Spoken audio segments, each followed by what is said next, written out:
Hey guys, and welcome to another video. I hope you guys are doing well. Today is just going to be a bit of an update video, what I've been up to, what's been going on, and just a little bit more about my second gap year and how that's all going. But yeah, hope you guys enjoy this. So the last kind of update-ish video I did with you guys was all about kind of summer, results day, what I'm deciding to do. And as you guys know, I'm on another gap year. It's like mid-November now, and this year is going so quickly. I was like, we're almost at Christmas, it's ridiculous. But in terms of what I'm up to now, I'm currently working at Harrods. If you watched me last year, you'll know that I was doing the same job last year. Over Christmas, I was working in the Harrods Christmas Grotto. And you're basically just like helping, when children come in, see Father Christmas, all of this good stuff. Very fun. It's about 40 hours a week, so pretty intense and full on, and lots of being on my feet, but it's really good fun and everyone there is really lovely. And so yeah, that's kind of what's been keeping me busy. In terms of how I've been feeling kind of second gap year wise, it has been mixed, to be, and as you guys always know, I'm always pretty like real with you guys. I want to say it how it is. It hasn't been like super happy, brilliant every single day, I won't lie to you. I definitely have days where I'm kind of just there like, I feel like sometimes I'm walking on the spot, if you know what I mean, like nothing's changed, everything is still the same, and I'm like, everyone else is doing all of this and this and this. It's really similar, I suppose, in some ways to how I felt last year. And, I can imagine there are probably people who are on a gap year now, and you guys might feel that way. And it's really interesting, there are two girls in my team in Harrods who watch my videos, and they're like, oh, you did student room videos, don't you? And I was like, yeah. And one of those girls is actually on a gap year, and she was saying that feeling of just, it's really tough, and especially that independence. I think I do find this year around I'm a lot more comfortable with being on my own and like okay with not having huge amount of structure, whereas last year I remember being so lost, especially because in my head I was like, I've got these exams next year, I need to ace them, how do I do that? Whereas this year kind of my priorities are really kind of getting interviews, doing interviews, and just really kind of enjoying this year. I did enjoy last year a lot, but this year I do feel like I've got a bit more freedom with it because I don't have this weight of exams, which is quite nice. So yeah, in that sense, it feels a bit nicer, but I also definitely have days, especially I would say kind of end of September, mainly like October time, just when I was doing like my UCAS and like my personal statement and that, and it was just a sense of like imagine just really grey bland food. That's how I felt, because I wasn't really going out much. And actually something I realised a lot this year is just how much of an extrovert I am. I think when I think back to kind of school, especially sixth form, I was quite a social person. If you know me in sixth form, like I was, had my good group of friends, I'd see them, every day at school, outside of school, after school. I was in, the school plays, I was in this club and doing a speech here and working on this team here, and I was always busy and continuously around people, and I loved it. And I didn't get the grades, but I had a really enjoyable school experience up until year 13. And I realised last year and this year as well, the moments where I am without people and without like surrounded by people, I do feel very just low in terms of like mood. And yeah, that's something that I've realised. Like, I did NYT over the summer, drama course, and I was with people for like 5 hours every day for like 4 or 5 weeks. And in that I was really like, I was excited to have like life was like in colour. And then suddenly October, I was just kind of doing things on my own. Yes, I'll go out, and I do think it's really wonderful to go out and be on your own. But sometimes for me, that was almost like too much. It was like, I just want to talk to people, which, is so important. And I've been at Harrods just for like a week now, and I can already feel and see the huge impact and difference like there is in me. Like when I'm laughing with people and I'm like, I haven't like laughed like this in a while, and I really just need this. So yeah, I imagine there's probably other people who are on a gap year and maybe you're feeling that way. And I really do say, whether you are an introvert or an extrovert, on a gap year I always say, give yourself something to do, something tangible. Give yourself a reason and a purpose. Because for me, a lot of the time if I don't have a purpose, I'm just like, what do I do now? So I need to get myself something to do. So I definitely recommend, if you're on a gap year, try and find something to do, something to keep you productive and busy. And that will automatically help your mood kind of get better. So yeah, that's kind of how I've been feeling. Also on the flip side, I've also really been enjoying it. It is really nice. I feel like it's a weird sense of, I feel like I've almost graduated university, so I did like a 3-year course and I've come out and I'm just, just maybe I'm still staying at home with family and, having my job, and that it does feel a little bit like that. Like I'm like, oh, I feel more grown up, but in the back of my head, I'm like, Manisha, next year you're going to be at uni, hopefully. And it's going to be that flip side of like, you've kind of almost still got all those like tasks and lectures and stuff. So it's a little strange. But yeah, so Harrods is going really well. I had a very, very exciting email earlier this week. If you follow me on Instagram @_Manisha P, you would have probably seen it. And what day is it? Today is Friday, so I think it was Wednesday the 14th. I think it was Wednesday the 14th. I was in the staff canteen with my friend and I was refreshing my emails, and I definitely find, I'm sure lots of you guys, whether you're in year 13, gap year, whatever, when it comes to UCAS and that refreshing of the emails, I remember year 13, I used to be on my phone like every single minute refreshing those emails to be like, have I got anything? Have I heard back? And it's interesting, like nowadays, I feel like I'm always too busy, like we're not allowed to check our phones at work. And so it's once in the morning, once at lunch, and once at the end of the day, really, that I'm looking at my phone. And I was on my phone on Wednesday and I saw an email and it said, from University of Sheffield, application. And before I clicked on it, there was definitely absolutely a sense of, this could easily say, unfortunately, it could just be another rejection. It could just be a rejection, and I'm not ready for that kind of thing. And and I had a moment. I was looking at it. I was like, do I want to click this? And I think that's absolutely the thing with emails. So many times it's almost I'd rather not know, than rather find out the bad news. And I was in that staff canteen. I was really scared. And then I clicked it and it said, congratulations, you've got an interview. And I absolutely, and bear in mind, if anyone's been in Harrods, like the staff canteen, I doubt anyone has, it's huge. Like they have thousands of people working there every day.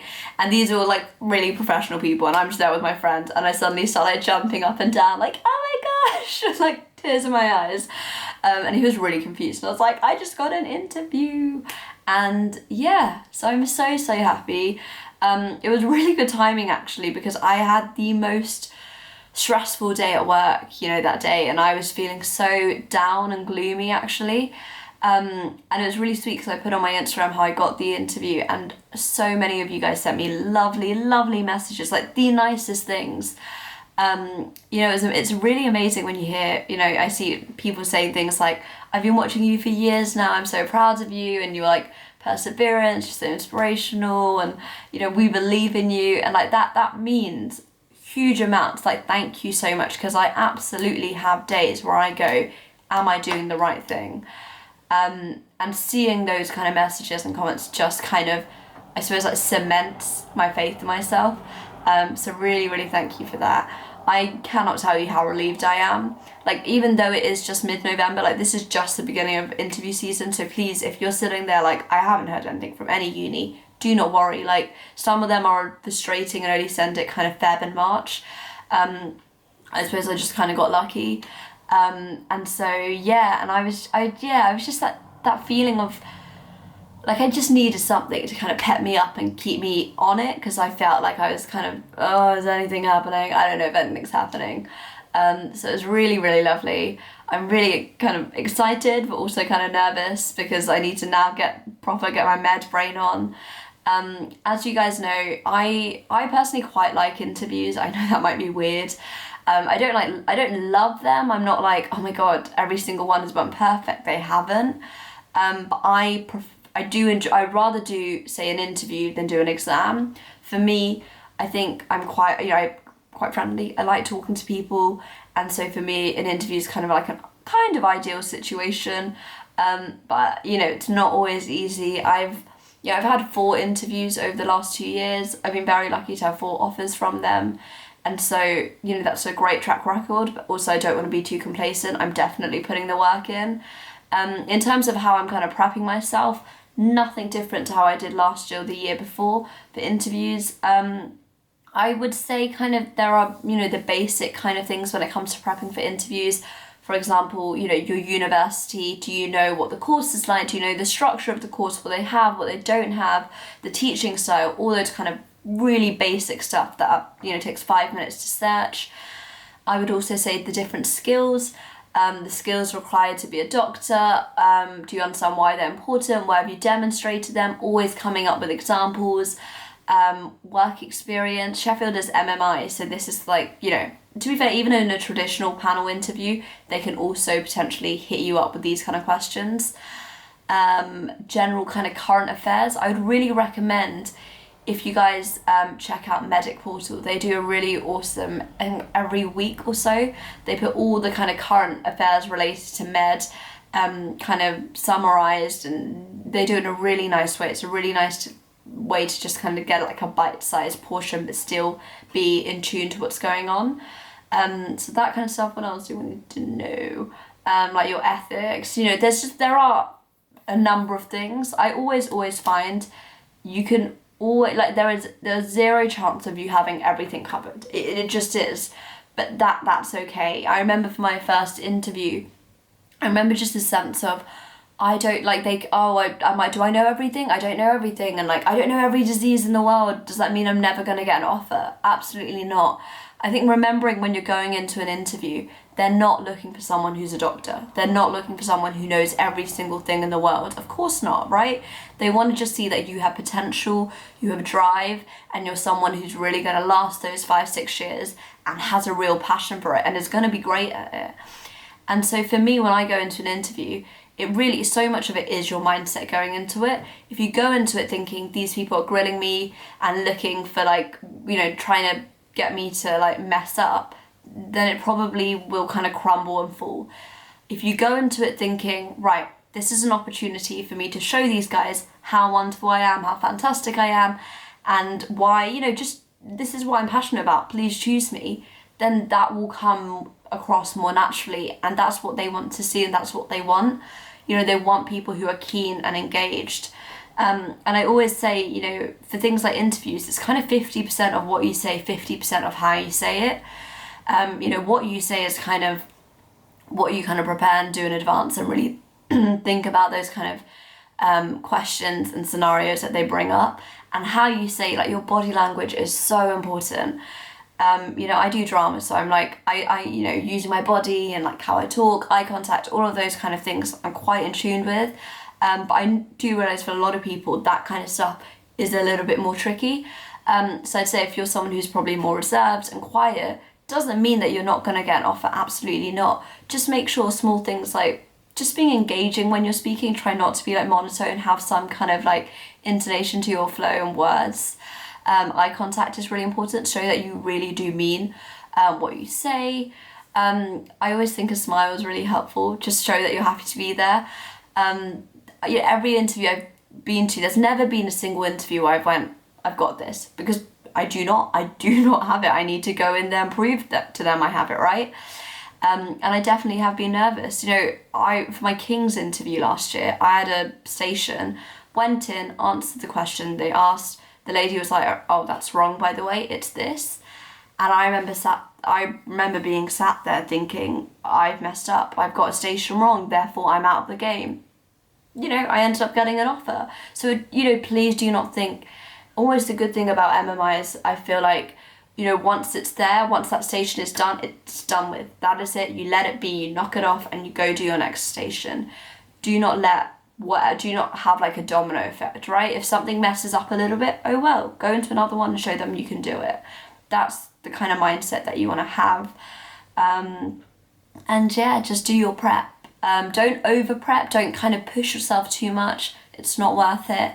Just make sure you feel comfortable with what you're doing. In terms of practice, if you have school friends, I'm sure, you know, you can practice with them. Chances are I'll be Skyping some of my friends.